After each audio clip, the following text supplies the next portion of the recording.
Christ according to Luke. Then the assembly rose as a body and brought Jesus before Pilate.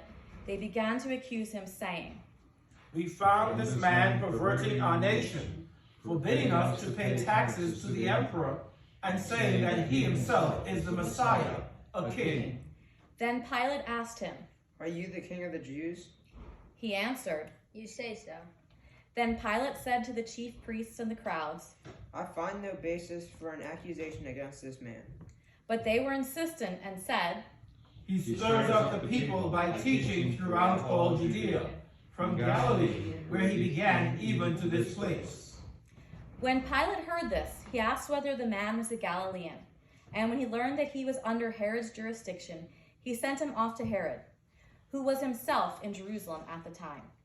When Herod saw Jesus, he was very glad, for he had been wanting to see him for a long time, because he had heard about him and was hoping to see him perform some sign. He questioned him at some length, but Jesus gave him no answer. The chief priests and the scribes stood by, vehemently accusing him. Even Herod with his soldiers treated him with contempt and mocked him. Then he put an elegant robe on him and sent him back to Pilate. That same day, Herod and Pilate became friends with each other. Before this, they had been enemies. Pilate then called together the chief priests, the leaders, and the people, and said to them, "You brought me this man as one who is perverting the people, and here I have examined him in your presence, and have not found this man guilty of any of your charges against him. Neither has Herod, for he has sent him back to us. Indeed, he has done nothing to deserve death. I will therefore have him flogged and release him." Then they all shouted out together, "Away with this fellow! Release Barabbas for us!" This was a man who had been put in prison for an insurrection that had taken place in the city, and for murder. Pilate, wanting to release Jesus, addressed them again, but they kept shouting, "Crucify him! Crucify him!" A third time he said to them, "Why, what evil has he done? I have found him no ground for the sentence of death. I will therefore have him flogged and then release him." But they kept urgently demanding with loud shouts that he should be crucified, and their voices prevailed. So Pilate gave his verdict that their demand should be granted. He released the man they asked for, the one who had been put in prison for insurrection and murder, and he handed Jesus over as they wished. As they led him away, they seized a man, Simon of Cyrene, who was coming from the country, and they laid the cross on him and made him carry it behind Jesus. A great number of people followed him, and among them were women who were beating their breasts and wailing for him. But Jesus turned to them and said, "Daughters of Jerusalem, do not weep for me, but weep for yourselves and for your children.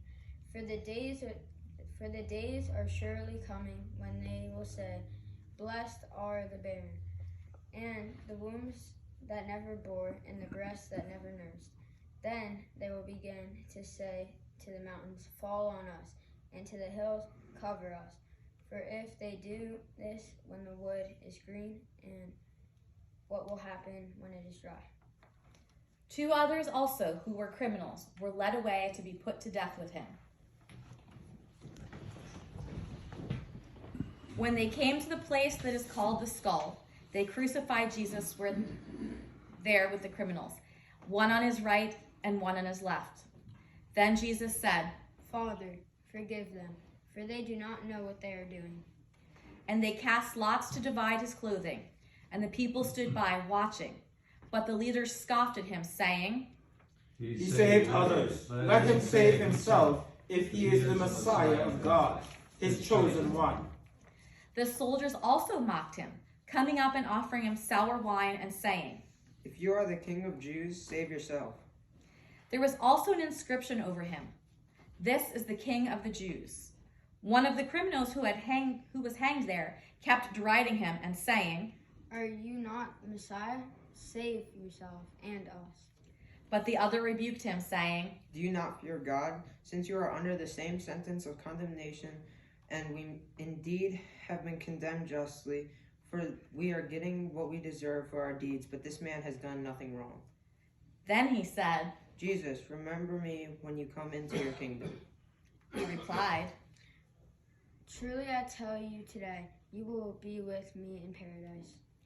It was now about noon, and darkness came over the whole land until 3 p.m, while the sun's light failed, and the curtain of the temple was torn in two. Then Jesus, crying with a loud voice, said, Father, into your hands I commend my spirit. Having said this, he breathed his last breath.